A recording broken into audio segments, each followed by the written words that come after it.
Irmãos, abramos nossas Bíblias no livro de Isaías. Isaías, capítulo 54. E vamos ler o verso 13. Isaías 54, 13.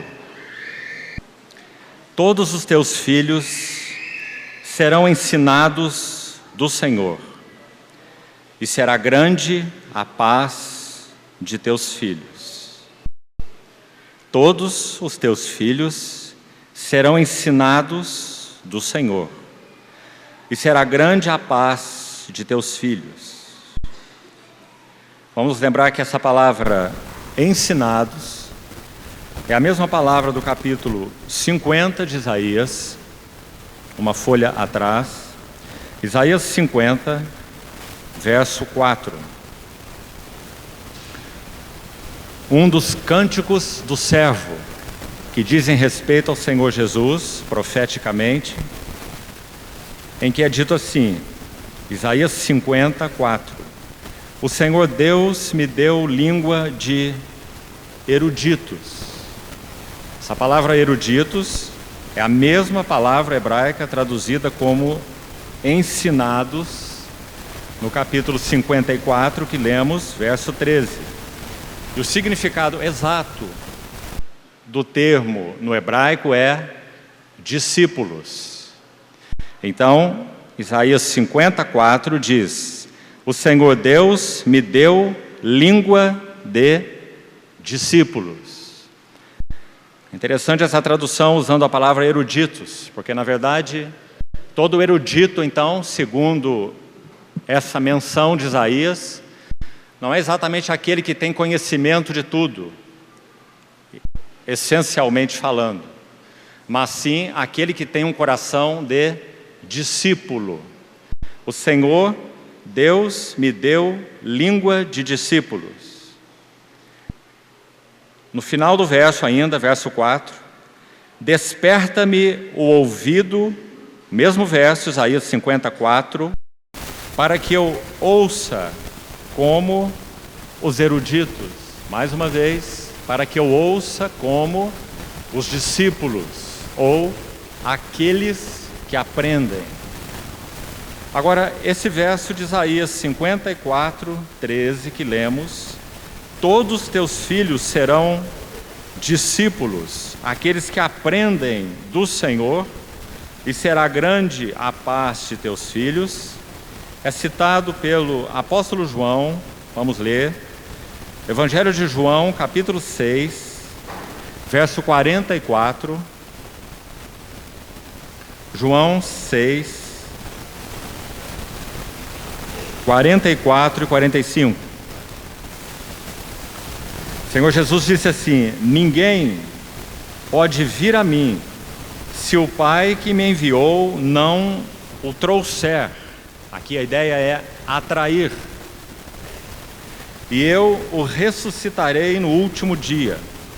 E então aí está, verso 45, a citação de Isaías 54, 13.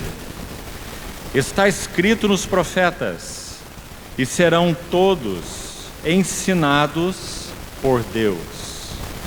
Portanto, todo aquele que da parte do Pai tem ouvido. Lembre-se que nós lemos Isaías 50, verso 4, que diz: o Senhor me deu ouvidos para que eu ouça como os discípulos, ou ouça como aqueles que aprendem.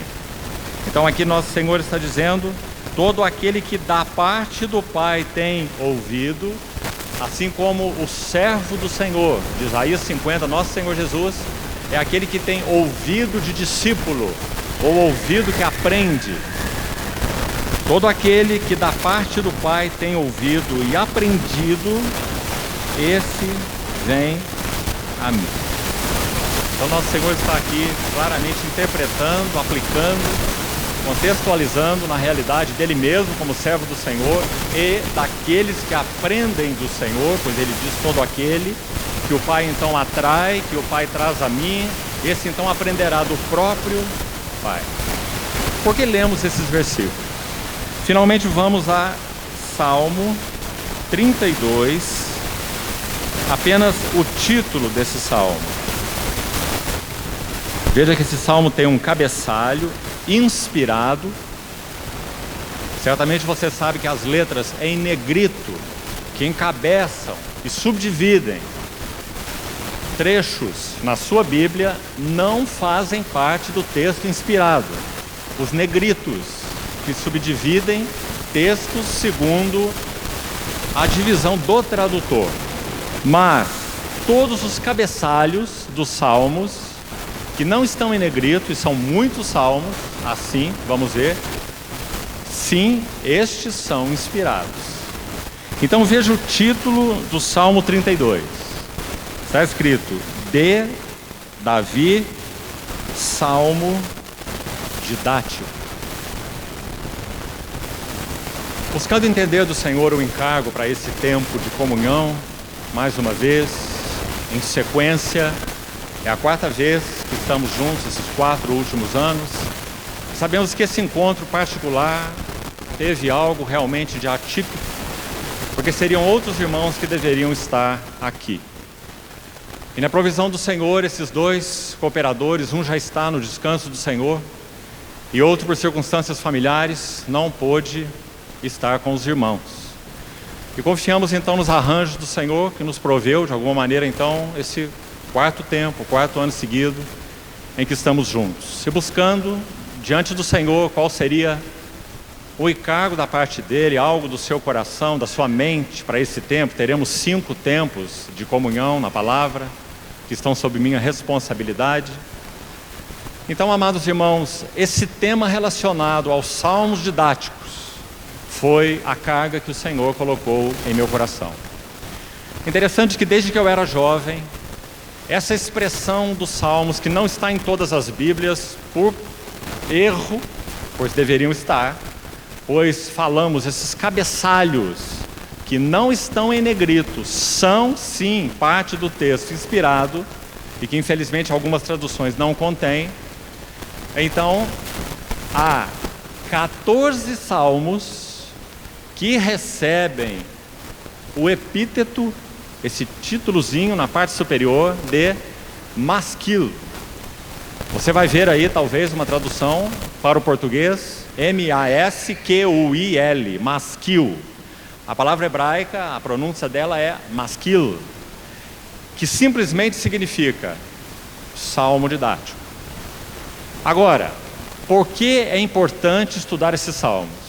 Como eu estava dizendo, de alguma maneira, desde que era jovem, esse título me chamava a atenção. Por que esses salmos são didáticos? Claro, o nome já diz que eles teriam algo para nos ensinar. Mas o que mais está por trás desses 14 salmos chamados de salmo didático, ou masquil? Então, se os irmãos lerem esses salmos, e mais à frente citaremos, pelo menos por número, já que 5 tempos que teremos não serão suficientes para estudarmos 14 salmos. Mas nós citaremos todos eles. Você também pode buscar pelos títulos na sua própria Bíblia, mas vamos facilitar para os irmãos e citar quais são os 14 salmos didáticos, que você vai perceber algo que é então o nosso encargo para os 5 tempos de comunhão que estarão sob meu encargo. Esses salmos apresentam o caminho da experiência espiritual. Guarde isso. O caminho da experiência espiritual. Vamos falar um pouquinho sobre essa frase. Falar sobre experiência espiritual é um privilégio. Nós vivemos dias, talvez mais do que nunca, por vários fatores que aqui não cabe mencionar nesse momento, em que temos sido uma geração extremamente intelectualizada. Apesar de que a burrice anda galopante, e hoje um aluno de 9º ano mal sabe interpretar um texto, essa é a verdade, nós somos de alguma maneira uma geração intelectualizada. E isso de alguma maneira tem feito muito mal para nossas vidas cristãs. Porque a ênfase é mais ou menos aquela de Descartes: penso, logo existo. Então, quando nós falamos sobre experiência espiritual, nós temos por um lado um privilégio, assim confiamos na misericórdia e graça provedora do Senhor para esses tempos que teremos juntos nos masquilim, plural de masquilim, ou salmos didáticos, para então podermos examinar o caminho da experiência espiritual. Então é um privilégio, por um lado, porque temos carência de que toquemos nesse assunto com mais amplitude, o assunto da experiência espiritual. Por outro lado, é uma grande responsabilidade, porque nós somos, por tendência pecaminosa, muito subjetivistas. Quando de alguma maneira vivemos uma determinada experiência, todos nós tendemos a estereotipar essa experiência. Então nos consideramos de alguma maneira uma classe de certa forma privilegiada, que teve uma tal experiência que outros não tiveram e que nos colocou num patamar elitizado da vida cristã. E nós sabemos o perigo dessa situação. Quantos servos e servas sérios, consagrados e fiéis do Senhor se perderam em subjetivismo. O que seria subjetivismo? Considerar experiências espirituais como normas da jornada espiritual. Já que tocamos isso, deixe-me lembrar os irmãos de uma frase de Watchman Nee.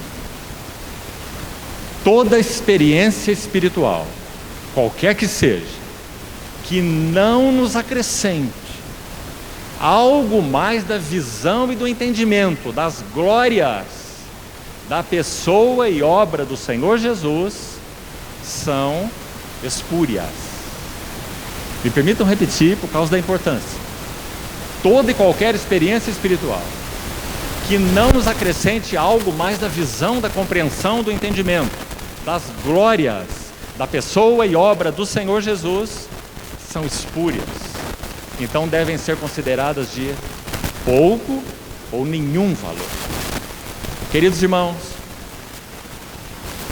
juntamente com outros irmãos aqui, já temos idade suficiente para nos lembrarmos de muitas ondas no meio do povo do Senhor em termos de experiências espirituais.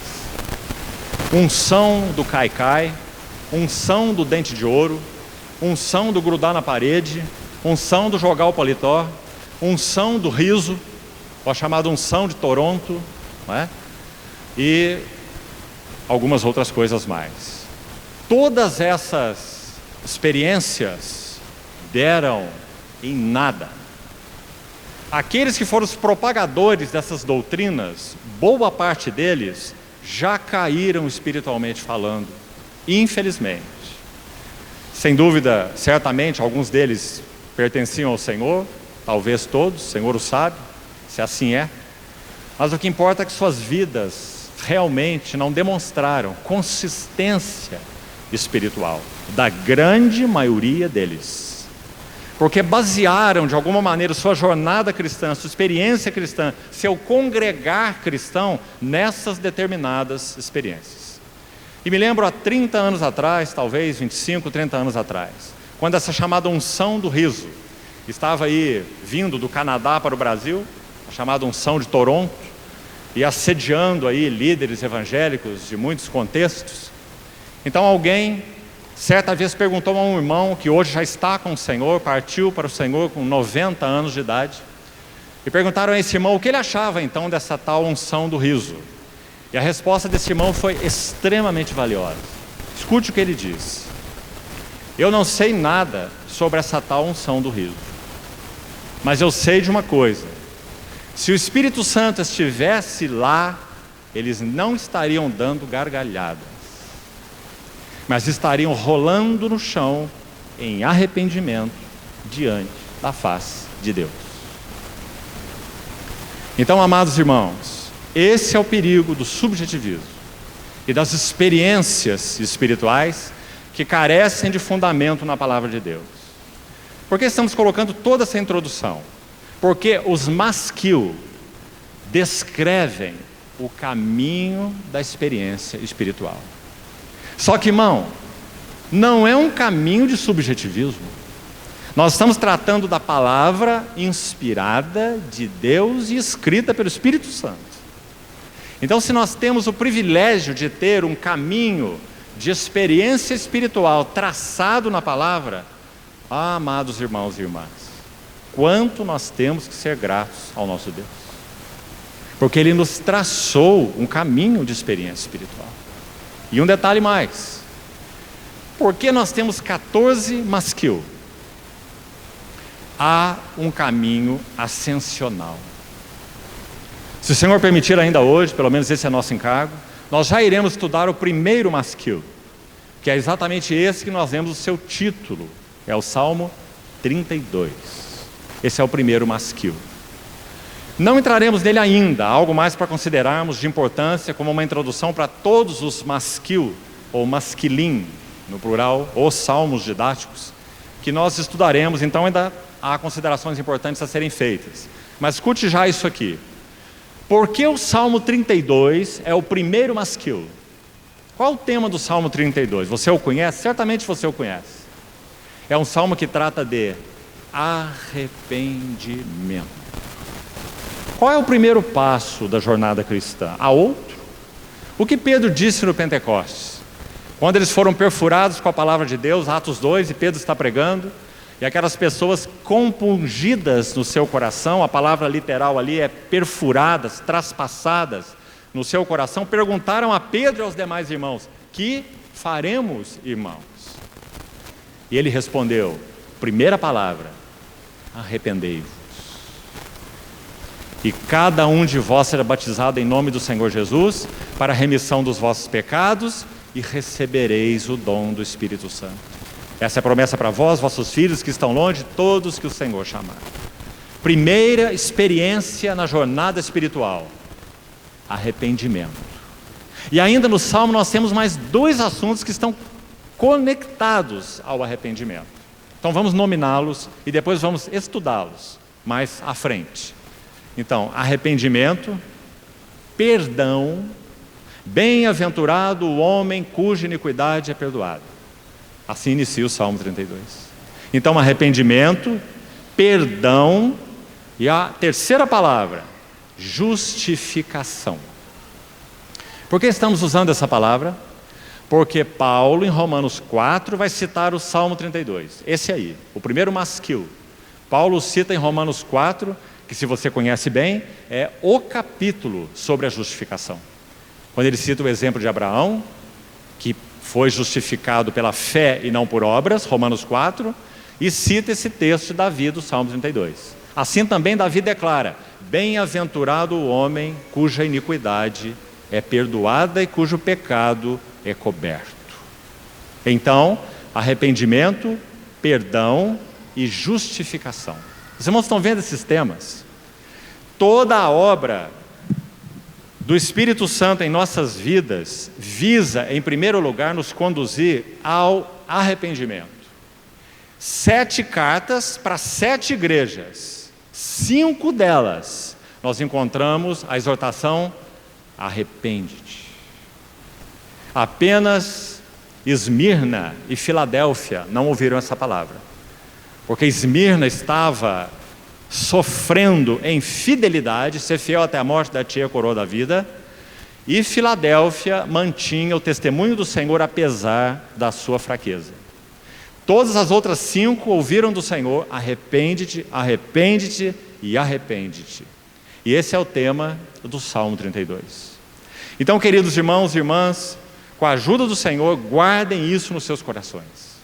Nós temos um privilégio enorme de termos traçado pelo Espírito Santo um caminho de experiência espiritual.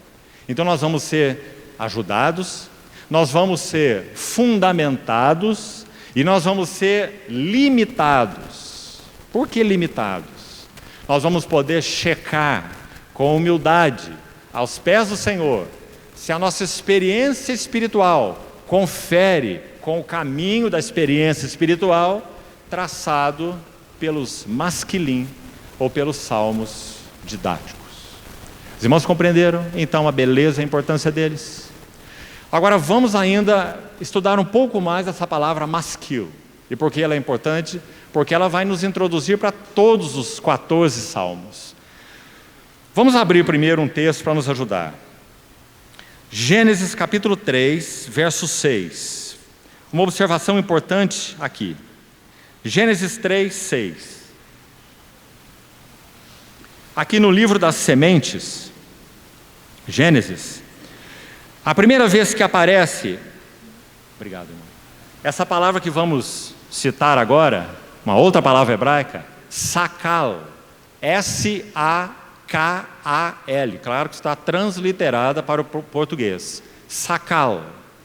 A palavra masquil, escute então com atenção para você não se perder, ela não aparece em nenhum outro lugar da Bíblia, a não ser nos Salmos, encabeçando os Salmos, apenas nos Salmos didáticos masquil, somente aí, em nenhum outro lugar de toda a Bíblia, particularmente, é claro, masquil é uma palavra hebraica, nos 39 livros do Velho Testamento. Se aparecesse em outro lugar, nós já poderíamos receber alguma ajuda do que exatamente significa masquil. Mas então os eruditos vão nos ajudar, aqueles que conhecem a língua hebraica profundamente. Então veja o que eles vão nos dizer, que essa palavra que citamos aí por último, sakal, S-A-K-A-L, essa palavra é a base e é a palavra que comunica a ideia para a palavra masquil. Então aí sim, nós temos a palavra sakal no Velho Testamento, nos 39 livros, 63 vezes. Então, é claro, nós vamos citar só 3 ou 4 aqui. Mas nós vamos receber já bastante ajuda. A palavra, o termo sakal, segundo esses eruditos, que conhecem então a língua em profundidade, ela fornece a ideia, a base para a palavra masquil, que só aparece nesses salmos. Onde está então a palavra sakal? Estamos indo à primeira menção por causa dessa regra tão preciosa, tão importante na interpretação da palavra de Deus, que não é um livro para ser lido de qualquer maneira. A lei da primeira menção. Todas as vezes que uma palavra, verdade, ideia ou conceito aparece a primeira vez nas Escrituras, ali está estabelecido o fundamento. A partir dali, apenas o Espírito Santo vai desglossar, vai ampliar a ideia que ele já colocou na primeira menção. Por isso a primeira menção é tão importante. Então, onde está a primeira menção de sakal? Essa palavra que é a base de masquil, certo? Gênesis 3:6, o capítulo da queda do homem. É dito assim: vendo a mulher que a árvore era boa para se comer, agradável aos olhos e árvore desejável para dar entendimento. Aí está a palavra. Na verdade, é uma conjugação dela, dessa raiz sakal. Poderíamos então traduzir esse versículo assim: Gênesis 3, verso 6, parte final: desejável para tornar sábio. Porque a palavra sakal significa sábio, significa também prudente, também instruído, também atento. Todos esses são significados de sakal. Por que ela é importante? Nós vamos estudar os masquil. Para que servem então os salmos chamados masquil? Para nos tornar sábios, para nos tornar prudentes, para nos tornar instruídos e atentos. Instruídos, atentos, sábios e prudentes no quê? No caminho da experiência espiritual. E aí já vou colocar algo aqui que poderemos desenvolver nas outras sessões.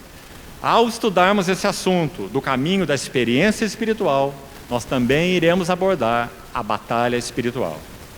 Quando um dos irmãos nos contactou sobre o encargo para esse tempo, então foi isso que comunicamos a ele, que iríamos estudar esse tema batalha espiritual. E na verdade nós iremos estudá-lo embutidos nos masquil. Porque se os masquil tratam do caminho da experiência espiritual, ora irmão, muito óbvio, que no caminho da experiência espiritual necessariamente está a batalha espiritual. Sede fortalecidos no Senhor e na força do seu poder. Revestivos, pois, de toda a armadura de Deus, para poderes ficar firmes contra as ciladas do diabo.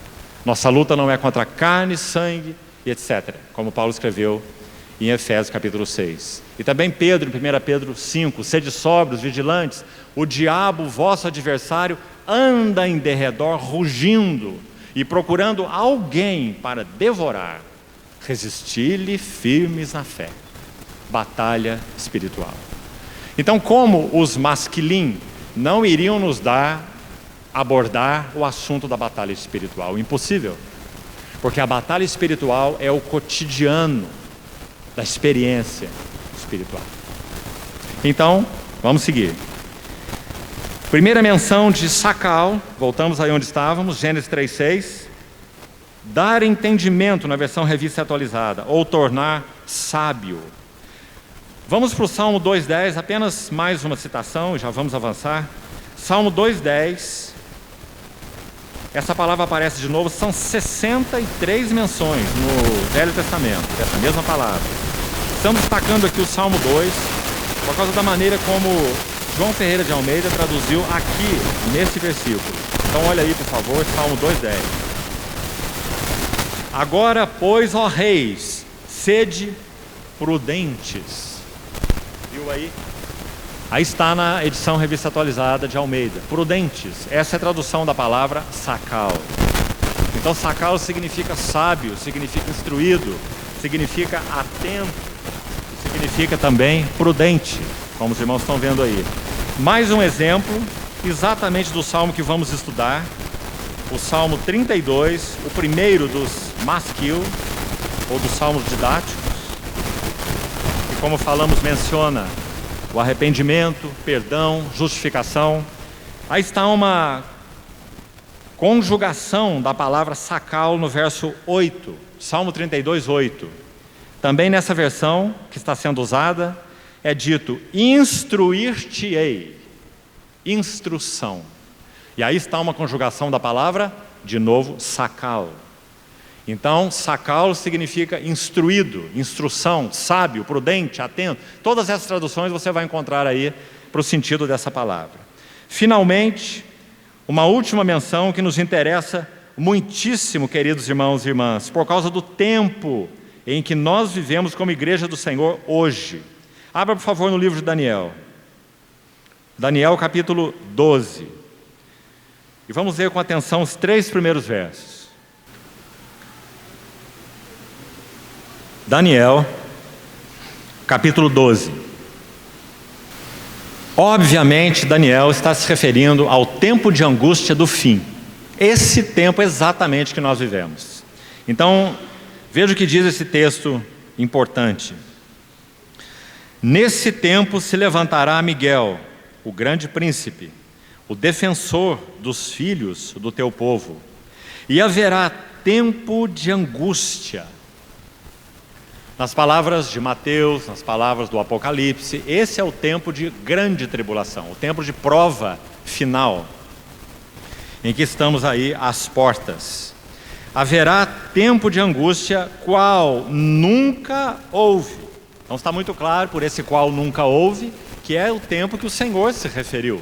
No Sermão do Monte das Oliveiras, Mateus 24:25, no livro do Apocalipse está descrito com detalhes esse tempo, né?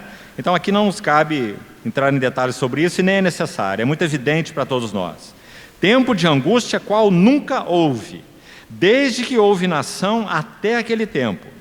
Mas naquele tempo será salvo o teu povo, todo aquele que for achado inscrito no livro.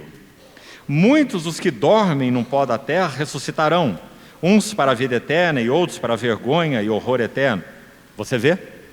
Se referindo aos dias que antecedem a vinda do Senhor e os dias da vinda do Senhor. Tempos de angústia que antecedem a vinda do Senhor. E o versículo 2, ressurreição, tempo da vinda do Senhor. Agora, o nosso interesse aqui é o verso 3, porque aqui está de novo a palavra sacal. Veja. Os que forem sábios. Aí está a palavra. Sábios. Pois resplandecerão como fulgor do firmamento. E os que a muitos conduzirem à justiça, como as estrelas, sempre e eternamente. Agora eu queria fazer a junção de algumas coisas aqui. Por favor, preste atenção para você não se perder. Tempo de angústia, versículo 1, já explicamos. Qual nunca houve. Parte final ainda do verso 1. Naquele tempo será salvo o teu povo, ou seja, o Senhor guardando o seu povo nesse tempo de angústia, conforme Ele prometeu. Verso 3. Os que forem sábios resplandecerão como o fulgor do firmamento, e a muitos conduzirão, e os que a muitos conduziram à justiça, como estrelas resplandecerão também, não é? A mesma ideia do início, do verso 3, resplandecerão como o fulgor do firmamento e resplandecerão como estrelas sempre e eternamente. Por que estamos lendo esse texto? De novo, a palavra sacal é a base da palavra masquil. E os salmos didáticos, os masquilim, vão nos ensinar o caminho da experiência espiritual para que sejamos sábios, instruídos e prudentes. Com que finalidade? Parece que o capítulo de Daniel deixa isso tão maravilhosamente claro. Para que nós, queridos irmãos e irmãs, no tempo de angústia, no qual sem dúvida nenhuma a igreja já está e já vive, quando a verdade anda cambaleando nas praças, nenhuma geração viu isso e vê isso como a nossa. Vivemos num mundo chamado pelos filósofos, psicólogos atuais, sabe de quê? Você já tem ouvido essa expressão? Pós-verdade. Há anos atrás ouvimos a expressão pós-modernismo, a era pós-moderna. Agora a expressão que você vai ouvir, se já não ouviu, é pós-verdade. O que significa pós-verdade? Não há verdade absoluta. A minha verdade e tua verdade. E cada um de nós deve andar segundo a sua verdade. E aí os psicólogos, usando essa ideia, dizem assim: enfrente e conheça a verdade a respeito de você mesmo. É uma frase muito delicada, que tem que ser compreendida com muito cuidado. Muito mais num mundo pós-verdade. Não há uma verdade sobre mim, uma verdade sobre você. Há a verdade com V maiúsculo, eu sou o caminho e a verdade. Então essa verdade aplicada sobre nós é luz nas nossas trevas. Cada um de nós e todos nós somos igualmente trevas. E assim é nosso coração. Agora, o que o mundo diz? Que nós estamos numa hora da pós-verdade. E cada um deve ter a sua verdade e andar segundo ela. E é claro que isso é o clímax do subjetivismo. Porque isso, ter a sua verdade e andar segundo ela, significa o que você gosta, o que você quer, o que te dá prazer, o que te satisfaz, o que te faz bem, ande nesse caminho. E, detalhe importante, não deixe que ninguém se interponha com a tua felicidade. Mundo pós-verdade. Enquanto nosso Senhor Jesus vai dizer assim para os seus: quem quiser ser o meu discípulo, negue-se a si mesmo. Tome sua cruz e siga-me. Pois quem quiser preservar a sua vida, ou se você quiser a sua verdade, o que você quer, o que te satisfaz, o que te agrada, perdê-la-á. Muito claro nosso Senhor. E confronta, então, claro, frontalmente, tudo que nós temos ouvido, nesse academicismo sociológico. Então, verso 3, os sábios, sacal, resplandecerão. Queridos irmãos, não somos uma geração privilegiada. Se realmente estamos, e certamente estamos, vivendo numa era pós-verdade, que luta, por um lado, quanta luta, luta conjugal, luta familiar, luta com filhos, particularmente com os mais novos, não é assim? Lutas em diversos níveis, mas por outro lado, que privilégio. Quanto mais escura a noite, mais estamos próximos do raiar da brilhante estrela da manhã, nosso Senhor Jesus. E mais nós estamos experimentando o privilégio de resplandecermos como estrelas, nesse fulgor, como é dito aí no verso que está à sua frente, preservando a palavra da vida, Filipenses 2. Lembra-se? Paulo escreve aquela carta aos Filipenses: para que no dia de Cristo eu me glorie de que eu não corri em vão. Por quê? Porque aqueles filipenses estariam então respondendo às exortações de Paulo, sendo edificados nos fundamentos apostólicos. Então o que iria acontecer com eles? Escute, no meio de uma geração pervertida e corrupta, resplandeceis como luzeiros no mundo, preservando a palavra da vida. Amados irmãos, é muito privilégio e muita responsabilidade. Então estamos colocando todo esse pano de fundo para nós podermos apreciar o que significam os 14 masquilim, que vão nos traçar o caminho. É o Espírito Santo dizendo: cheque toda a sua experiência espiritual por esse parâmetro. Você está aqui. Arrependimento tem sido uma marca de sua vida. Viver à luz do perdão de Deus também o tem sido. Experimentar profundamente o significado da justificação pela graça e pela fé tem sido uma coluna no teu testemunho. Quantos servos e servas do Senhor foram executados por causa dessa única verdade. E lembre-se, esse é apenas o primeiro salmo. Há mais 13 para falar sobre a experiência espiritual. Então nós vamos ser podados, nós vamos ser limitados, nós vamos ser checados, nós vamos ser confrontados para sabermos se essa é a nossa experiência espiritual. Então, queridos irmãos, precisaremos de uns 10 dias para estudar esses 14 salmos. Mas confiamos que, pelo menos, o Senhor irá, por sua graça, traçar uma linha para nós. E você pode fazer o seu estudo, e deve, a partir daí, diante do Senhor, lendo, meditando e entrando nesse caminho da experiência espiritual através dos masquilim. Então aí está o verso 3: resplandecerão como o fulgor do firmamento. Acho que poderíamos dizer assim: para essa geração que já vive de alguma forma, e se o Senhor tardar, isso é com Ele. Se Ele tardar, nossa oração é: Maranata, vem Senhor. Mas se o Senhor tardar, esse tempo de angústia aumentará. Então, para estes sábios, como Daniel diz aí no verso 3, dos últimos dias, do tempo da angústia, esses masquilim terão um valor muito particular, porque traçarão para nós o caminho da jornada espiritual, da experiência espiritual. Então, irmãos, que o Senhor nos ajude nisso, a trilharmos esse caminho.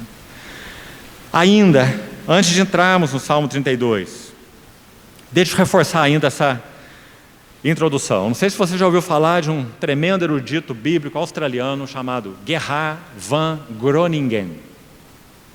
Ele escreveu um trabalho, levou quase 50 anos para completá-lo, de quase, se me recordo bem, quase 700 páginas. É um livro desse tamanho, e se chama Revelação Messiânica no Velho Testamento.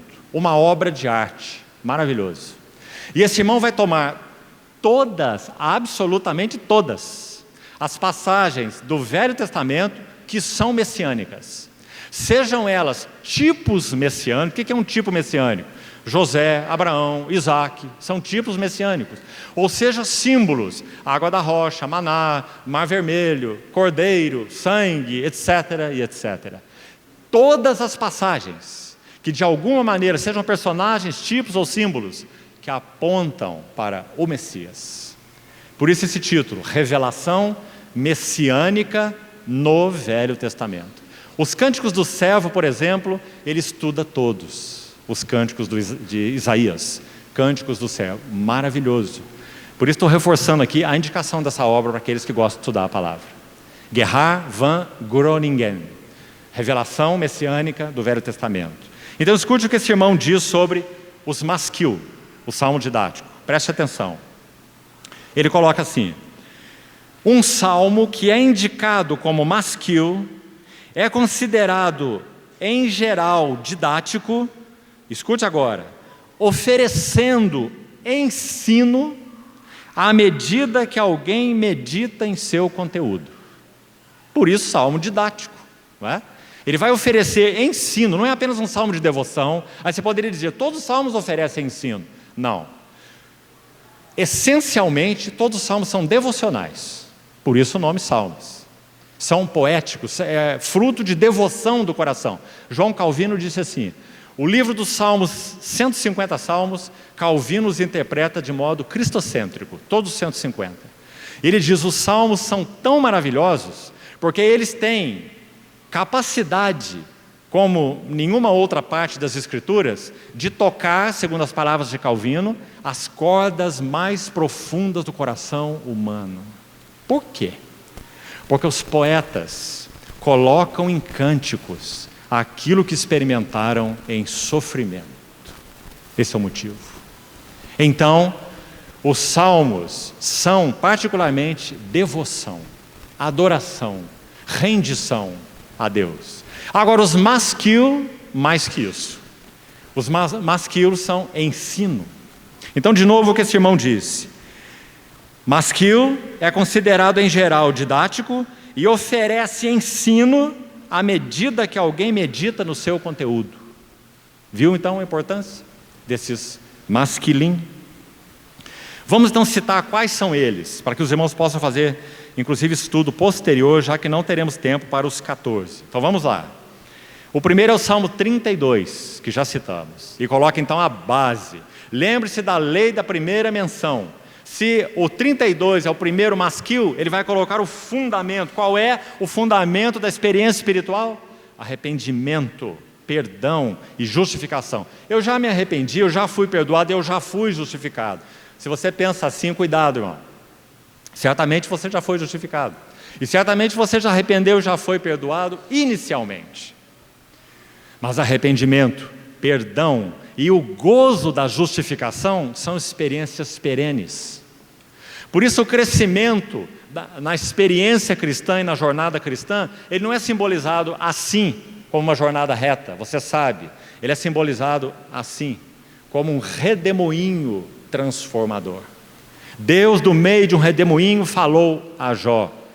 Jó 38. Filipenses 3, 12.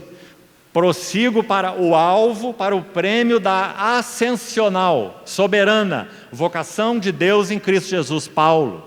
O que Paulo quis dizer com vocação soberana? Vocação ascensional. Hebreus 3:1. Santos irmãos que participais da vocação celestial. Então, por que o crescimento espiritual é simbolizado com essa helicoidal? Nosso irmão também, saudoso em Cristo, hoje com o Senhor, Christian Shen. Tivemos o privilégio de conviver com ele tantos anos e o ouvimos dizer tantas vezes, usando a experiência da estrutura da criação física, já que esse era o objeto do seu estudo, físico que era. A estrutura da criação é helicoidal. Uma planta cresce de maneira helicoidal. Uma folha parte de um caule de modo helicoidal. A estrutura do DNA é helicoidal, porque a estrutura da vida é helicoidal. É assim na vida natural e é assim na vida espiritual. Nós crescemos de modo helicoidal. O que isso significa? Significa que se nós aqui no primeiro nível experimentamos arrependimento, perdão e justificação, esse assunto não está terminado. Quando nós contemplando, preste atenção, contemplando como por espelho a glória do Senhor, somos transformados de glória em glória, na sua própria imagem. Quando nós subimos um degrau, se é assim que podemos dizer, por um lado, por outro lado é descer, né? O crescimento cristão é do 10 para o 0, por um lado, né? Mas quando avançamos algo com o Senhor, então vamos experimentar as mesmas verdades que já conhecemos, em níveis mais altos. Que maravilha, irmãos, amados. Então, Salmo 32 coloca o fundamento, arrependimento, perdão, justificação, que por toda a nossa jornada com o Senhor estamos experimentando. Arrependimento não é um ato, ele inclui um ato, mas arrependimento, sobretudo, é uma condição do coração, de espírito. Nós devemos nos manter em arrependimento diante do Senhor. O que isso significa? Significa um coração, um espírito que diz assim: não sou, não posso e não tenho. Nossa natureza usa essas frases exatamente ao contrário. Eu sou, posso e tenho. Para avançarmos no caminho da experiência espiritual, nós temos que nos manter num espírito de arrependimento. E não irmos de gole em gole em atos de arrependimento. Inclui isso também. Se ofendemos o Espírito Santo, então ele nos convence de pecado, e Romanos 2, a bondade de Deus nos conduz ao arrependimento. Romanos 2,4. Mas não apenas de um ato, mas arrependimento, sobretudo, é um espírito, como nós falamos. Todas aquelas 7 igrejas caíram, porque perderam o espírito de arrependimento. De alguma maneira se desviaram daquilo que o Senhor tinha confiado a elas. Então o Senhor tem que dizer: arrepende-te, arrepende-te, volta. Né? Então, Salmo 32, os irmãos estão anotando aí, né? Salmos 42 a 45, então estão 4, 42, 3, 4 e 5, 42 a 45, mais 4, todos são masquil, e penso que teremos a oportunidade de estudá-los, talvez amanhã, ou então segunda-feira. Depois, mais uma sequência, 52 a 55, já é uma tarefa para os diligentes, que o Senhor os ajude, ler esses salmos até a terça-feira, quando estaremos compartilhando, para você ver a mensagem de todos eles. Então, 52 a 55, vamos repetir, 32, depois 42 a 45, então aí tem 4, depois 52 a 55, tem mais 4, na sequência 74, 74, 78, um longo salmo sobre a história dos tratos do povo de Deus com a nação de Israel, lindo salmo, não chegaremos lá, né? Então, só abrindo o seu apetite, mas nós não chegaremos lá. Mas o Salmo 78 fala do caminho da experiência espiritual corporativamente. Que maravilha! Não é eu, Senhor, na minha casa e tudo bem, compreende? Nós fomos chamados como membros de um só corpo. Então o Salmo 78, sobretudo, vai nos ensinar a respeito dessa condição corporativa, os tratos de Deus com seu povo corporativamente. Esse é o Salmo 78. E esse é o número 11, número 12. Não, é o 11 mesmo, né? É o Salmo 78. Depois, o número 12 é o 88, Salmo 88. É o 12º masquil. 89 é o próximo. 89 é um maravilhoso salmo messiânico. Dentre os masquil, esse é o único messiânico. Aponta diretamente para a pessoa do Senhor Jesus. Salmo 89. E também é um masquil. É um salmo didático. E por último, então, o 14º é o 142. Esse é o último dos 14 masquil. Ainda precisamos de mais um texto. Não sei se vamos conseguir hoje entrar no Salmo 32. Estamos tentando. Vamos para Atos capítulo 13, por favor, irmão, um texto importante. Atos 13, versos 32 e 33. Atos 13, 32. Nós vos anunciamos o evangelho da promessa feita aos nossos pais, como Deus a cumpriu plenamente a nós, seus filhos, ressuscitando a Jesus. O que nos interessa agora aqui é essa frase, para um momento, preste atenção. Como também está escrito, onde, que é dito aí, irmão? No Salmo 2. Agora, você já pensou numa coisa interessante aqui? A Bíblia foi dividida em capítulos e versículos perto da Idade Média. A pessoa que fez isso para facilitar a abordagem da Bíblia.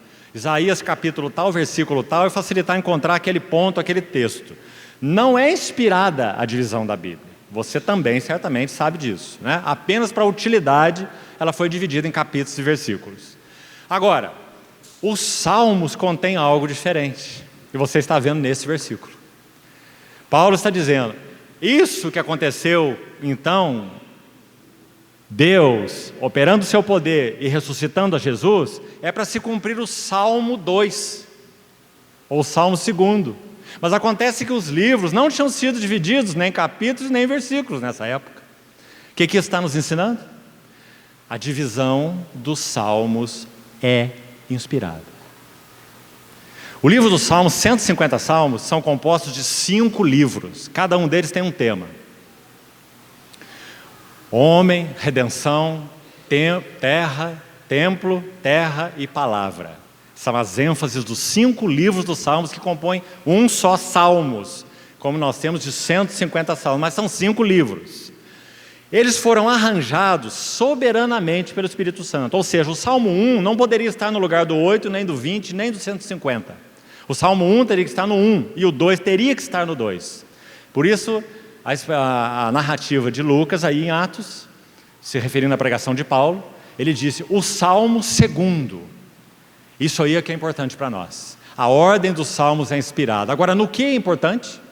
Se nós vamos estudar os Maskil, e o 32 é o primeiro, o 142 é o último, e se a ordem foi inspirada, você está vendo por que a importância? Então nós teremos um caminho ascensional. Então nós teremos um caminho de progresso na experiência espiritual. Você viu que detalhe importante, irmão? Esse aí. Senão poderíamos fazer disso um quebra-cabeça, não é? E lermos o Salmo aleatoriamente, mas não podemos, porque a ordem é divina e foi inspirada. Então mais esse detalhe importante. Então agora, finalmente, vamos entrar no Salmo 32 e vamos lê-lo. Salmo 32, vamos lê-lo todo e depois vamos comentar algumas notas, porque, queridos irmãos, nossa carga é principalmente traçar, com a ajuda do Senhor, essa trilha, para que então cada irmão, na sua diligência, aos pés do Senhor, possa ler todos os Maskil, estudá-lo, orar sobre eles, meditar neles. Lembre-se do que disse Van Groningen: eles oferecem instrução à medida que alguém medita neles. Então não os leia apressadamente, não inverta a ordem, para que então possamos ser realmente ajudados. Então nossa ideia é essa, traçar essa linha. Então nós não vamos ser exaustivos estudando esses salmos, mas procurar entender então que linha é essa, que caminho é esse. Então Salmo 32, vamos primeiro lê-lo todo. De Davi, Maskil, ou Salmo didático. Bem-aventurado. Vamos parar um pouquinho nessa palavra. Qual é o primeiro salmo na Bíblia que começa com a palavra bem-aventurado? Salmo 1. Bem-aventurado o homem. Por isso, os primeiros 41 salmos são o primeiro livro. O primeiro livro tem 41 salmos, livro 1. E a ênfase é homem. Salmo 8, que é o homem que dele te lembres, ou o filho do homem que o visites, lembra-se? E o Salmo 1, bem-aventurado o homem. Então, Salmo 1, bem-aventurado o homem que não anda no conselho dos ímpios, não se detém no caminho dos pecadores, não se assenta na roda dos escarnecedores, antes o seu prazer está na lei do Senhor, na sua lei medita de dia e de noite. Vamos até aí. Agora nós temos a próxima menção de bem-aventurado nos Salmos, é o Salmo 32. Agora aqui nós já temos uma analogia muito preciosa, escute bem. Salmo 32 então, bem-aventurado aquele cuja iniquidade é perdoada e cujo pecado é coberto. E de novo, bem-aventurado o homem a quem o Senhor não atribui iniquidade. A lição aqui parece muito clara. Primeira vez, bem-aventurado, Salmo 1. Segunda vez, bem-aventurado, Salmo 32. Só há uma bem-aventurança maior do que perdão e justificação da parte de Deus em relação a nós. Qual é?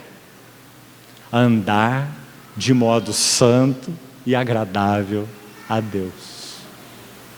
Bem-aventurado o homem que não anda segundo o conselho de ímpios, roda de escarnecedores, antes seu prazer está na lei do Senhor. Essa é a bem-aventurança número 1, andar de modo agradável ao Senhor.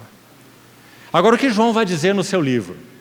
Que se nós dissermos, por causa de sermos quem somos, mesmo que debaixo da graça, justificados, filhos de Deus, mas ainda temos em nós uma batalha espiritual, luta de carne com o Espírito, precisamos aprender a ouvir o Senhor, obedecer o Senhor, e nós somos quem somos, difíceis, rebeldes, complexos, desobedientes, cheios de si, presunçosos, arrogantes, não é? Então, caímos e o Espírito Santo nos dá luz por sua graça, vem ao nosso encontro, e então nós nos arrependemos e confessamos e somos perdoados. Aquele que diz que não tem cometido pecado, esse é mentiroso, diz João. Mas se andarmos na luz como Ele na luz está, mantemos comunhão uns com os outros, e o sangue de Jesus os purifica de todo pecado. Acho que podemos dizer, infelizmente, essa é a nossa experiência. Porque qual é a maior bem-aventurança? Me permita repetir. Não anda no conselho de ímpios, não se assenta em roda de escarnecedores, não anda em conselho de pecadores. Antes, ou ao invés disso, seu prazer está na lei do Senhor. Essa é a bem-aventurança. Mas por causa de sermos quem somos, então nós carecemos do perdão de Deus. Carecemos de que o Espírito Santo nos conduza de novo e de novo a arrependimento. Então, essa relação do Salmo 1 com 32 é muito nítida por causa dessa palavra bem-aventurado. Bem-aventurado aquele cuja iniquidade é perdoada, cujo pecado é coberto. Bem-aventurado o homem a quem o Senhor não atribui iniquidade e em cujo espírito não há dolo. Se o Senhor permitir, amanhã pela noite, nós estudaremos o Salmo 51. Salmo 51 não é um masquil. Você está com a lista aí e já viu. Mas ele é um dos 7 salmos chamados penitenciais. Esse Salmo 32 é um masquil e é um salmo penitencial. São 7 os salmos chamados de penitenciais. Depois nós citamos para os irmãos quais são. Dos 7, 5 deles são de Davi. Você vê por que Davi foi chamado de o homem segundo o coração de Deus? Os 7 salmos de penitência, 5 são de Davi. Dentre eles, o Salmo 32 e o Salmo 51. Quando Davi, volte para o masquil aí, 32, e você já vai entender o que queremos dizer. Quando Davi começa esse salmo com bem-aventurado, se você ler outras versões, e mesmo o sentido dessa palavra na língua original, o que é mais importante, mas vá para outras versões. Há uma versão em inglês, não me lembro exatamente de memória agora qual é, que introduz esse salmo assim: All happy men, ó homem feliz. Compreende? O homem feliz, ó homem feliz. Esse é o sentido de bem-aventurado. Agora, 2 vezes nesse salmo, verso 1 e verso 2, ó homem feliz, ó homem feliz. Quando Davi escreveu esse salmo? Escute bem e veja um pouco do contexto. Davi foi ungido por Samuel aos 16 anos de idade. Um menino que só sabia cuidar de ovelhas. Aquele ruivo do pasto, o rei de Israel. Aos 16 anos, Samuel vira um chifre de azeite na cabeça de Davi. E sabe o que acontece a partir daí? Todos os problemas possíveis.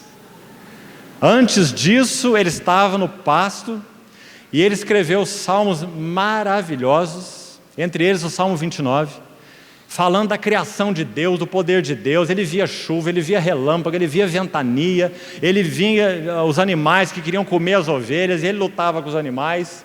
Não é? Esse era o Davi. E ele viveu uma vida assim, arrebatadora, de profundo amor e devoção ao Deus que ele amou. Esse é Davi. Assim ele vivia a sua vida.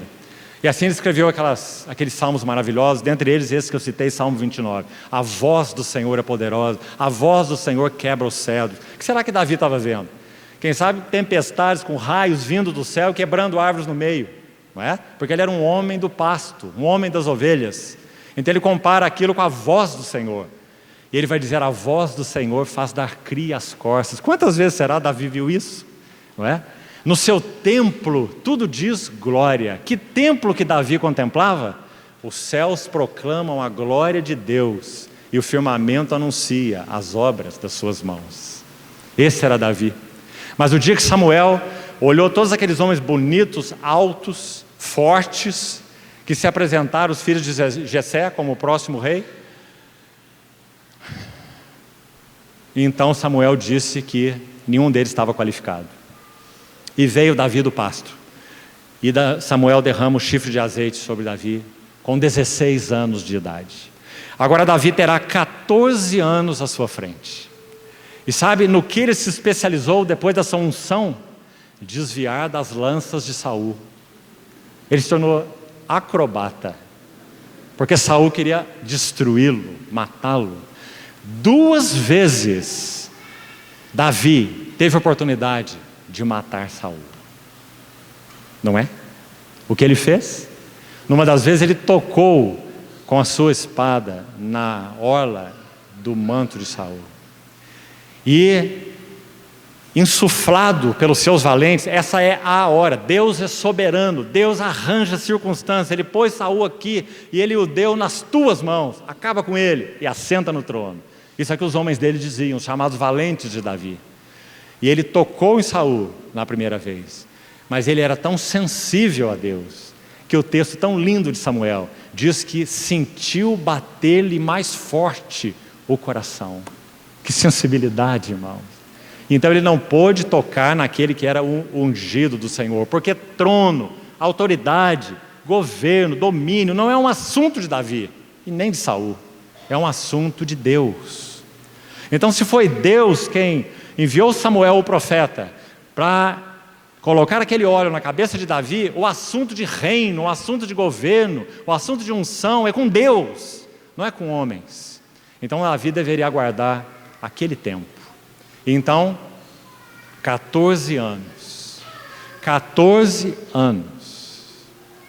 Paulo teve uma experiência em Damasco. 11 anos até que o Senhor pudesse usá-lo. Ah, irmãos, às vezes temos experiências espirituais desse tamanho. Uma aqui, outra ali e outra lá. E queremos subir numa caixa de fósforo e fazer discurso para todos. Não é? Deus coloca suas flechas polidas em lugares ocultos, aljavas, para que possam ser usadas no tempo certo e da maneira certa. Então, esse foi Davi. Agora, não chegamos ainda aí na história do Salmo 32. Ele foi ungido aos 16, assentou no trono aos 30, 14 anos depois. Os primeiros capítulos de 2 Samuel, você vai ver. Reinou 7 anos em Hebrom, 33 anos em Jerusalém. O Reino Unido de Israel, reinou sobre todo o povo. 40 anos Davi reinou sobre Israel. Na metade desse período, exatamente na metade, Davi tem 50 anos. Sabe o que acontece? O adultério com Batseba e o crime de Urias. Sabe o que significa Urias? Luz de Deus. Naquele momento determinado, você conhece a história, quando Davi deveria estar à frente de batalha, como ele sempre o fez, ele estava folgado no seu palácio e olhando onde não devia olhar, e colocou o marido de Batseba, porque tentou encobrir. Veja a diferença de cobrir. Aos 50 anos de idade, Davi cai de maneira horrível, tomando aquela ovelhinha, como Natã usou a linguagem naquela parábola para repreender Davi, um texto que mais tarde iremos ler todos os versículos, para que compreendamos a força do Salmo 32 e do Salmo 51, que estudaremos amanhã.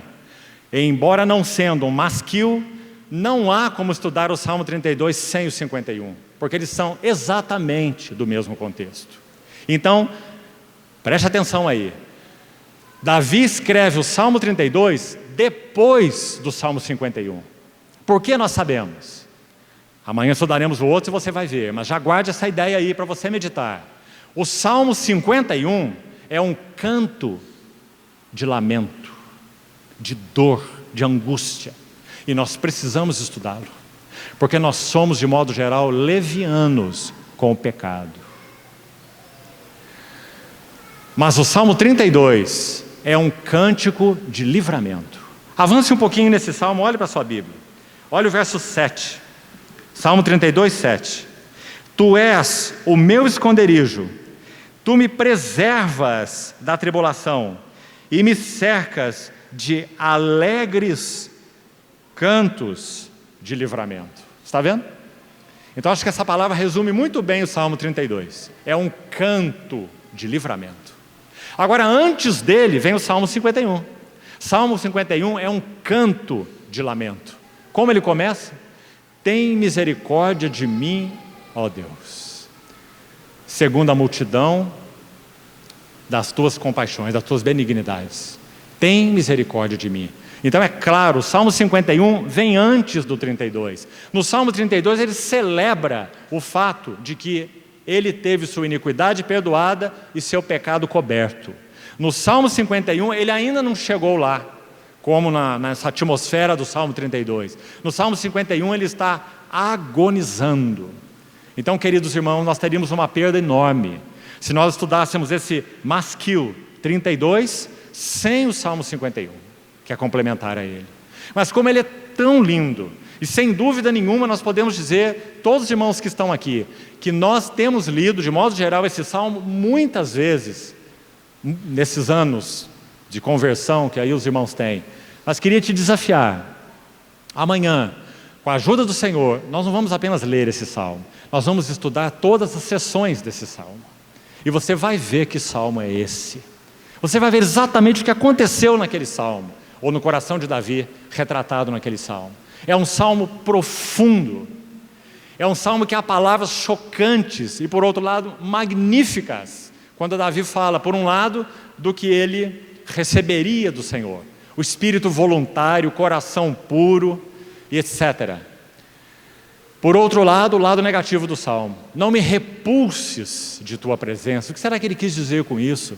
Não me retires teu Santo Espírito. O que isso significa? Torna-me a dar a alegria de tua salvação. O que é isso? Sustenta-me com um espírito firme, estável, inabalável. Que salmo esse, amados irmãos? E vamos ver depois como ele termina. Então, antes do Salmo 32, o masquil, o primeiro masquil, arrependimento, perdão e justificação, nós temos o 51. Agora aqui um detalhe importante. E aí precisamos de novo da ajuda dos eruditos. E é um detalhe muito importante. Quanto tempo se passou entre Natã ter procurado Davi, contado aquela parábola e dito a ele, tu és o homem, e Davi ter dito, pequei contra o Senhor. Esse evento, e exatamente o pecado em si de Davi, com Batseba e Urias, o seu marido. Quanto tempo se passou? Segundo os estudiosos, aproximadamente todo um ano. Às vezes pensamos que foi uma semana, não é? Um mês, 2 meses. Aproximadamente 12 meses. E então o Salmo 51 se torna tão profundo, porque nós vamos ver Davi nos dizendo o que aconteceu com ele nesse ano. E acho que nós poderíamos usar a seguinte frase, um ano do mais profundo amargor. Um ano de amargor. E ele descreve no Salmo 51. Mas então em seguida ao Salmo 51, ele escreve o Salmo 32. E no Salmo 132 ele está expressando a convicção que ele tem, que ele é o homem feliz. Depois de um ano de silêncio amargo, há uma expressão tão interessante no Salmo 51 que veremos amanhã, quando ele fala, ele pede ao Senhor que o recupere, para que a boca dele proclame os louvores do Senhor. Ah, que interessante, irmão, porque você sabe que Davi é descrito nas Escrituras como o mavioso cantor de Israel, não é assim? Mas quando ele comete esse pecado, quando ele mata Urias, porque certamente foi pelas mãos de Davi que Urias foi morto, essa foi sua ordem, não é? Então quando ele comete o adultério, quando ele mata Urias, silêncio amargo. Salmo 51. Então ele vai concluindo o Salmo e, parafraseando, ele pede ao Senhor que o recupere, para que de novo a sua boca proclame os seus louvores. E nós vamos ver então o que isso significa para Davi. Amados irmãos, que salmos! E lembre-se, Eles são cara e coroa da mesma moeda. Então aí está o primeiro passo, para que nós recebamos ajuda com relação ao que significa para Deus o pecado. Então, se Davi cometeu esse pecado aos 50 anos, acho que isso também nos ajuda muito, e queria colocar isso de maneira muito enfática, queridos irmãos. Sabe? Parece que a essa altura da sua vida, Davi não estaria tão exposto. Você concorda? Um jovem que foi ungido aos 16 anos, que assentou no trono aos 30, que reinou 20 anos já em Israel. Até aqui seriam 7 em Hebrom, 13 em Jerusalém, sobre todo o povo, o Reino Unido. Só se dividiu depois, você sabe. Tremendo rei. Ele mais que ninguém manejava aquela espada. Seus valentes já eram algo tremendo. Você já leu certamente sobre os valentes de Davi. E podemos dizer que o maior valente dos valentes era o próprio Davi. Não é? 20 anos esse homem reinando. E agora ele tem 50 anos. Próspero, bem-aventurado, abençoado até o limite, vitórias sobre vitórias. O rei. Saul venceu os milhares, mas Davi os 10 milhares. Não é maravilhoso? Mas então a história desse homem. Ah, queridos irmãos, quantos homens, particularmente homens, que se converteram jovens, que já trilharam aí uma vida com o Senhor, caíram em torno dos seus 50 anos. Quando estavam tão prósperos espiritualmente falando, tão bem-aventurados, experimentando da parte do Senhor tanta graça, unção, revelação, começando bem, compondo cânticos, e então se tornaram mercenários, fizeram carreira solo, musical, não é? E se perderam na jornada espiritual. Presunção, arrogância, soberba que precede a ruína, altivez de espírito que precede a queda, conforme diz o provérbio. Esse foi também Davi, aos 50 anos. Então que o Senhor nos ajude. Como nós estamos vivendo numa era, como nós dissemos, nominada de pós-verdade, as famílias cristãs estão sendo assoladas. Homens e mulheres cristãos. Queridos irmãos, particularmente homens, as irmãs estão excluídas aqui não, em hipótese nenhuma, mas particularmente os irmãos, homens, guardemos o nosso coração. Davi viveu uma vida abundante com Deus, em todos os sentidos que podemos imaginar.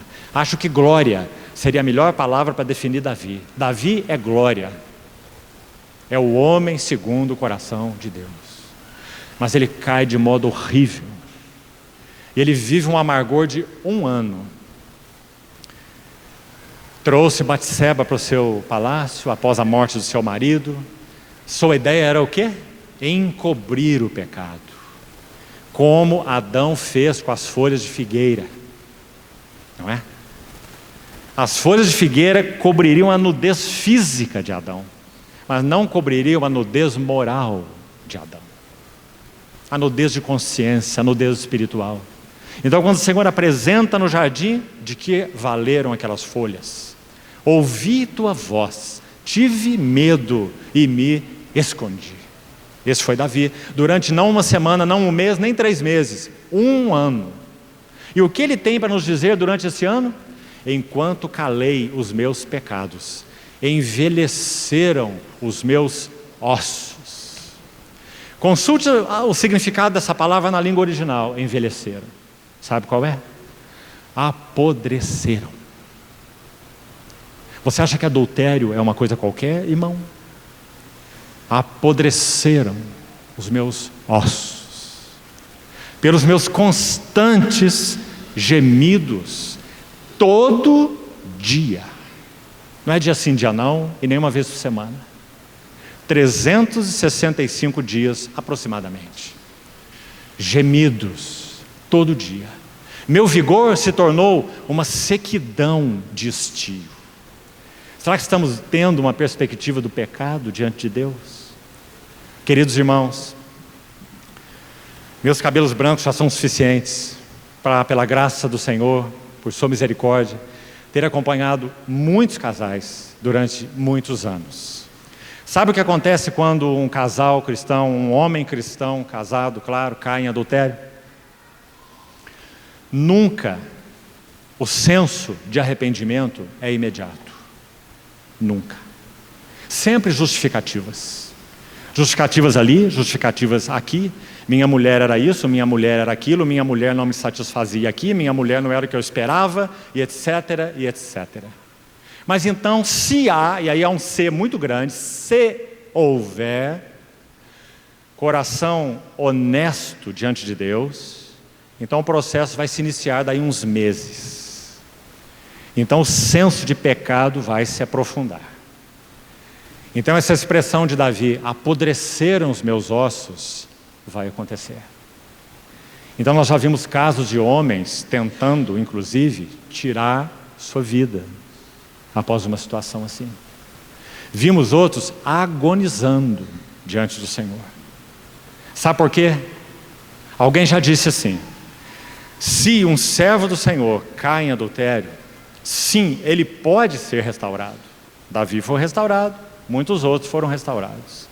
Mas, quando você ouve aquela voz de novo, você sabe que não é mais a mesma voz. Nunca mais. Assim como você pode olhar para uma ferida drástica no teu braço, você terá uma cicatriz por toda a vida. Ela estará curada, não tem infecção, não tem dor, não tem problema. Mas você sempre olhará para ela e você terá uma dolorosa lembrança, que envolveu não só você. Como já disse um outro servo do Senhor, você solta a granada, mas os estilhaços atingem muitas pessoas. Esposa, filhos, irmãos, irmãs, testemunho do Senhor, todos esses níveis. Então, irmãos, aí está o Salmo 32, o primeiro masquil, para nos ensinar o que é pecado aos olhos de Deus, ensinar o que é arrependimento, o que é perdão, o que é justificação, e o Salmo 51, como nós falamos, que vem antes dele, para então nos levar a termos seriedade com esse assunto ligado a pecado. Não apenas pecado de adultério, mas particularmente ele, que tem sido uma praga no meio do povo de Deus nos nossos dias. Então, voltemos ao Salmo 32. Temos que concluir com mais poucos minutos. Bem-aventurado aquele cuja iniquidade é perdoada, cujo pecado é coberto, e bem-aventurado o homem a quem o Senhor não atribui iniquidade, e em cujo espírito não há dolo. Vamos a algumas palavras para nos ajudarem. Até o versículo 7, anote aí para o seu estudo. Até o versículo 7, nós temos a primeira seção desse salmo, de 1 a 7. O tema aqui, só você ler e vai ficar claro, lembrança da experiência passada. Enquanto calei os meus pecados, envelheceram os meus ossos, meus constantes gemidos. Aí está, verso 3 do Salmo 32. Então ele lembra da sua experiência até o verso 7. Lembrança da experiência pessoal. Já vamos destacar só algumas palavras aí, porque não vamos ter tempo para tanta coisa. Depois, a segunda sessão, versos 8 a 11, começa exatamente com aquela conjugação da palavra sakal, que você viu, instruir-te-ei. Verso 8. Então, verso 8 e 9, apenas esses dois, constituem aí uma segunda sessão. Olha que sessão maravilhosa. É um salmo de Davi. Quem vem falando é Davi. Ele está falando da experiência dele, lembrando a experiência dele, como já explicamos. Mas então, olhe para a sua Bíblia. Quem que está falando? Instruir-te-ei e te ensinarei o caminho que deves seguir, e sob as minhas vistas te darei conselho. Não sejais como o cavalo ou a mula sem entendimento, os quais com freios e cabreços são dominados. Acho que, irmãos, não teria uma outra maneira de chamarmos essa pequena sessão de 2 versículos de a voz do céu. Porque quem está falando não é Davi. Davi está descrevendo alguém que está falando. E, obviamente, esse é Deus. Depois dele proclamar essa bem-aventurança da iniquidade perdoada, do pecado coberto, do espírito sem dolo, então ele anuncia como que uma voz do céu dizendo a ele: eu te instruirei. A palavra sacal. Eu te farei sábio, eu te farei atento, eu te farei instruído, prudente. Eu te instruirei debaixo das minhas vistas. Que são esses dois versículos? Uma amorosa, atenta e fiel instrução paterna do Pai Celestial. Muito linda, irmãos. Porque Davi viveu um ano de amargor, de profundas lágrimas. Então ele entra na bem-aventurança. Quanto a ele, olha essas duas palavras. Quanto a ele, ele queria encobrir o seu pecado. Coloque esse homem na frente da batalha, não é? E a carta é levada. E Urias morre. E Davi tenta cobrir, ou encobrir, a luz de Deus. É o significado do nome Urias. De alguma maneira, Deus desejava dar uma luz a Davi através de Urias. Porque se Urias voltasse para casa, a situação seria descoberta, obviamente. Mas então Davi buscou matar, apagar a luz de Deus, Urias. E foi o que ele fez. Então ele encobriu o seu pecado. E quando ele encobriu o pecado, apodreceram seus ossos. Então ele diz no Salmo 32, confessei-te o meu pecado, e a minha iniquidade não ocultei. Quando? Quando Deus vai usar uma segunda luz. A primeira luz se foi, Urias. Deus usou a segunda luz, Natã. Com aquela história que nós ainda vamos ter que ler, talvez amanhã. Tremenda, de 2 Samuel. E o que acontece então naquela história? E quando Natã ouve de Davi, tu és o homem. No texto original, amanhã vamos examinar, aqui na tradução em português, está escrito assim, pequei contra o Senhor.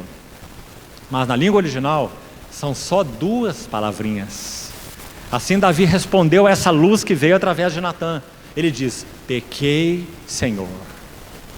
Quando Natã diz, tu és o homem que matou aquela cordeirinha única, daquele homem que só tinha aquela que criava nos braços dele, enquanto você tem um rebanho e não tirou nenhuma do seu rebanho para fazer um banquete para os seus convidados, mas você, sendo o rei que é, foi lá na casa do teu servo e tomou a única cordeirinha que ele possuía e matou para o seu deleite. E a consciência de Davi estava tão acusada, ossos apodrecidos. Ele diz assim, fiz nadar o meu leito em lágrimas. Nós vamos ver amanhã. E a consciência dele tão atordoada, que quando ele ouve essa parábola, ele responde de acordo com a sua consciência. Você consegue perceber? Por isso ele é tão duro, tão rude, porque isso é o que ele está experimentando na sua consciência. E então Natã pergunta, o que deve ser feito a esse homem? Parafraseando, né? Isso aconteceu no meu reino? Quem foi que fez esse absurdo? Davi diz, você, tu és o homem. Então a luz de Deus vem a Davi e ele diz, pequei, Senhor. Duas palavras. 1 ano depois. Então ele escreve o Salmo 32. Porque Natã diz para ele, e o Senhor te perdoou o teu pecado, não morrerás. São as palavras de Natã. Mas tem um mas, que nós vamos ler amanhã. Tem um mas. E o mas seria, a espada do Senhor não se afastará da tua casa. O primogênito de Davi se chamava Amnon. E Amnon cometeu incesto com a sua irmã. O outro filho de Davi, o terceiro, se não me engano, chamava-se Absalão. E Absalão usurpou o trono de seu pai. Há perdão, mas há sequelas. Porque o perdão de Deus não anula a colheita. Mas se nós recebemos o perdão de Deus real, genuíno, fruto de um arrependimento genuíno, então nós teremos graça para suportar a colheita. Isso que precisamos compreender, queridos, para não brincarmos com o pecado. E lembre-se, aí está o primeiro masquil. Nós estamos apenas trazendo uma palavra de exortação para nós nessa noite. Não. Nós estamos estudando o caminho da experiência espiritual, como já explicamos tanto. E aí está o primeiro masquil de Davi. Porque o primeiro masquil de Davi é o salmo que tem a ver com o seu pecado. Porque o Senhor quer nos ensinar profundamente o que isso significa aos olhos de Deus e na nossa experiência. Então, sigamos. Olha as palavras que a terceira sessão, estávamos aí, né? Vamos dividir primeiro. Temos mais 7 minutos só. A última sessão, versos 10 e 11, forma aí uma terceira sessão. Então, na primeira, Davi, de 1 a 7, Davi faz uma lembrança da sua experiência pessoal. Versos 8 e 9, ele enuncia, expressa uma voz maravilhosa do céu. Ele estava lá alienado de Deus, né? Mas agora ele ouve: eu te instruirei, eu te farei sábio, eu darei conselho para você. Olha que linda expressão. Amanhã vamos ver melhor no outro salmo, no 51. Eu vou te instruir debaixo das minhas vistas. Isso fala da criancinha pequena que não tem juízo, compreende? Que não sabe direito o que está fazendo, mas que o pai não tira dela os seus olhos. Debaixo das minhas vistas eu te darei conselho.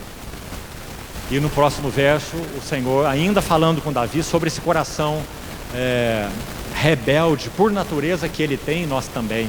Não seja como um cavalo, como uma mula sem entendimento, que com freio, com cabrestos são dominados. Não, não assim. Mas debaixo de minhas vistas eu te darei conselho. E quem são esses sacal, como nós vimos? Isaías 50. Ele me desperta os ouvidos toda manhã, para que eu ouça como os eruditos, né? Os que aprendem, os discípulos. Essa é a voz do céu que Davi ouviu depois de um ano de amargura. Então, que salmo maravilhoso, irmãos. E por último, os versos 10 e 11. Olha a conclusão de Davi: muito sofrimento terá de curtir o ímpio. Davi não era um ímpio, Davi era um justo, mas ele andou de modo ímpio. Então ele faz essa conclusão: é muito sofrimento.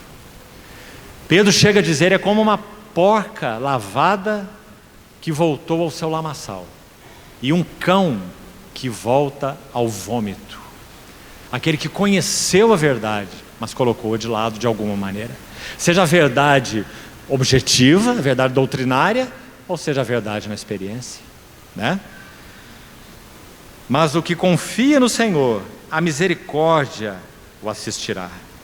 E então o verso 11, tão lindo, ele termina esse salmo assim: alegrai-vos, regozijai-vos e exultai. Olha essas 3 palavras. É um apelo a esse regozijo e alegria no Senhor. A palavra alegrai-vos significa isso mesmo, alegria ou regozijo. A palavra regozijar tem um sentido mais específico, muito interessante. Fala de pular de alegria.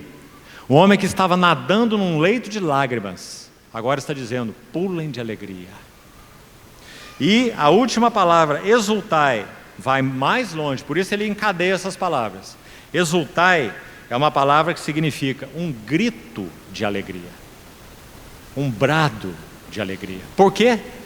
Bem-aventurado aquele cuja iniquidade é perdoada, cujo pecado é coberto, aquele a quem o Senhor não atribui iniquidade e em cujo espírito não há dolo. Mas por que o Senhor não atribuiu essa iniquidade a Davi, e ela não permaneceu sobre Davi, e foi o juízo de Davi, e o conduziu a uma alienação completa de Deus? Por quê? A resposta está em um outro salmo, o Salmo 22. Deus meu, por que me desamparaste? Porque se acham longe do meu salvamento as palavras do meu bramido? A palavra bramido que o Senhor Jesus usa no Salmo 22, Salmo 22, 1. Deus meu, por que me desamparaste? Porque se acham longe do meu salvamento as palavras do meu bramido. Está dizendo que o nosso Senhor Jesus na cruz bramiu: Deus meu, por que me desamparaste? Essa expressão, esse termo, é usado por Davi nesse salmo no verso 3, olha aí: enquanto calei os meus pecados, envelheceram os meus ossos pelos meus constantes bramidos. É a mesma palavra do Salmo 22, 1. Aquele bramido do nosso Senhor Jesus na cruz é o motivo pelo qual Davi poderia ter um fim nos seus próprios bramidos. Porque o nosso Senhor Jesus foi aquele que foi alienado, absolutamente alienado do seu Pai, por causa do pecado.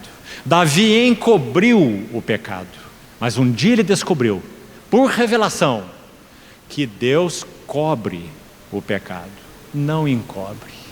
Davi o encobriu e apodreceu.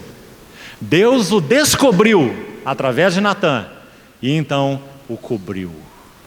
Graças ao Senhor. Quando nós encobrimos o pecado, apodrecemos. Quando Deus o descobre, é para que o possa cobrir.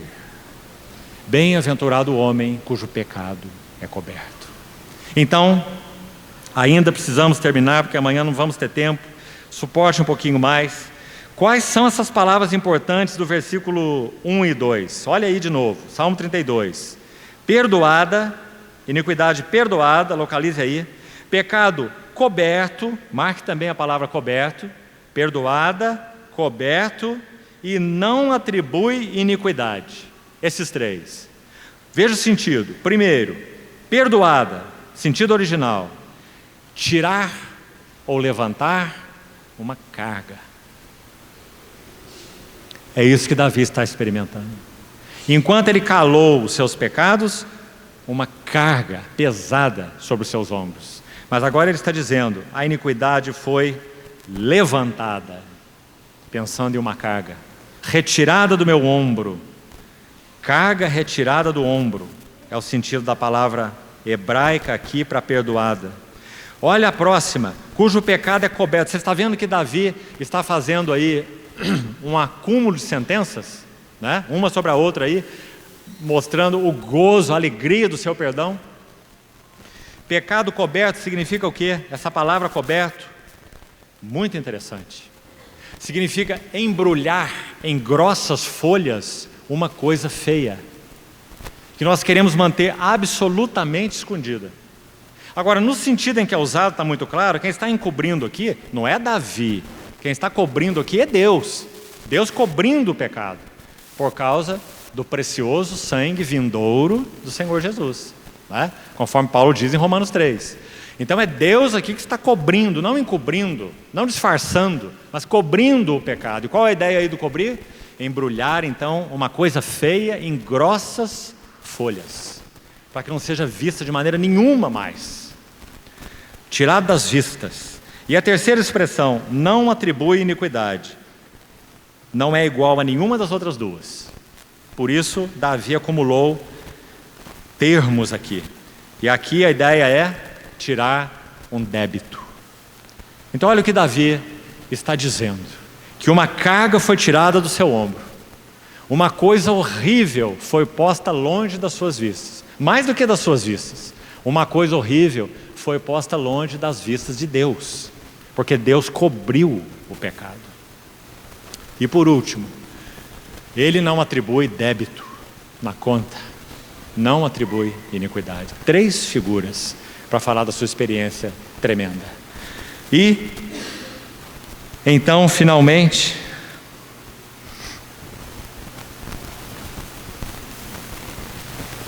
escute o que disse um irmão. Vamos concluir com isso, terminamos agora. Uma droga repugnante é adicionada à bebida excitante e intoxicante que a tentação oferece. E embora o seu aroma seja inicialmente disfarçado pelo sabor do pecado, o seu amargor é persistente e lento. No caso de Davi, quase 1 ano. E apega-se ao paladar muito depois de ter sido experimentada. Compreendeu?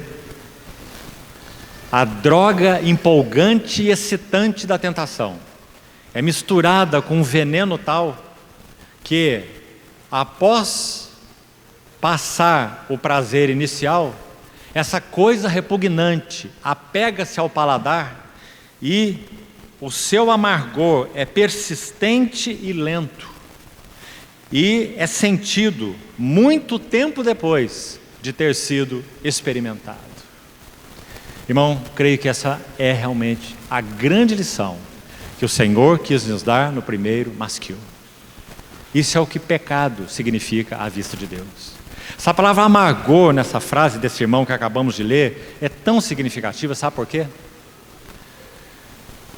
Ele, o servo dos servos, contemplando a separação da cruz no Getsêmani, agonizando, orou assim: minha alma está profundamente angustiada até a morte.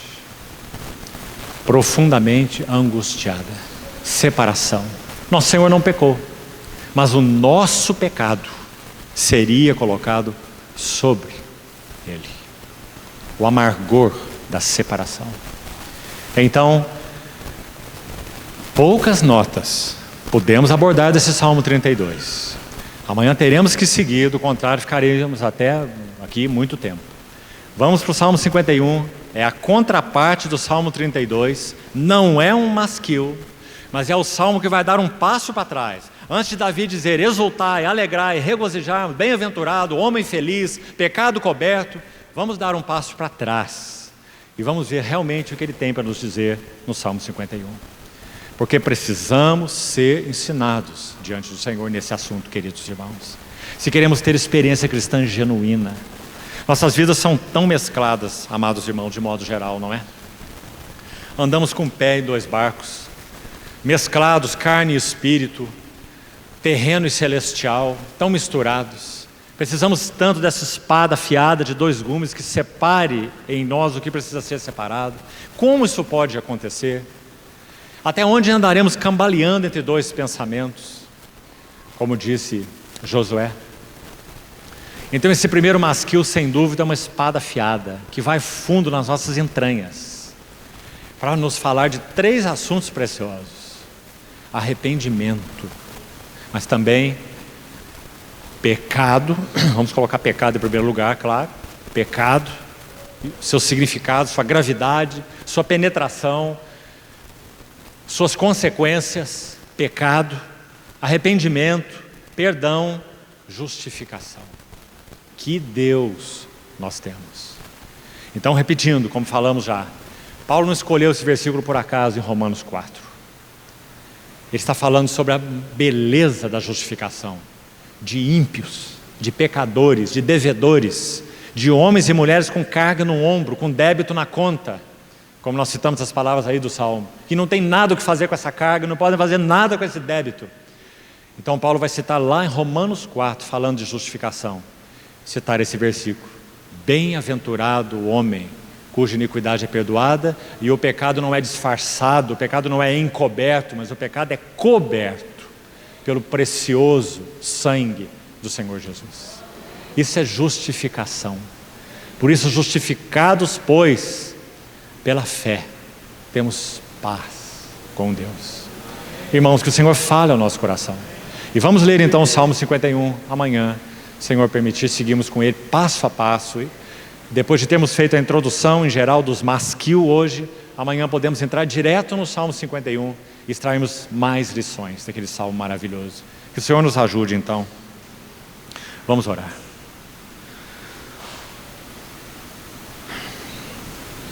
Senhor, encomendamos a Ti a Tua palavra, encomendamos nossas vidas, Te pedimos que Tu, fiel sumo sacerdote, tome a adaga afiada de dois gumes e penetre os nossos corações. Precisamos ser divididos, Senhor, e separados, alma e espírito juntas e medulas. Vem expor nossas entranhas em Tua presença. Queremos, na Tua luz, ver a luz. E também Te louvamos, exultamos, regozijamos, porque de Ti recebemos perdão, justificação, porque nosso pecado foi coberto, nossa iniquidade perdoada. Mas, Senhor, ajuda-nos a ver o pecado como o Senhor o vê. Guarda-nos dele, Guarda-nos da tentação, livra-nos de cair em tentação, livra-nos do mal, porque queremos, Senhor, por graça Tua, resplandecer no fulgor do firmamento, como testemunhas Tuas em tempo de angústia. Guarda-nos, Senhor, guarda-nos, te pedimos, em Teu precioso nome. Amém.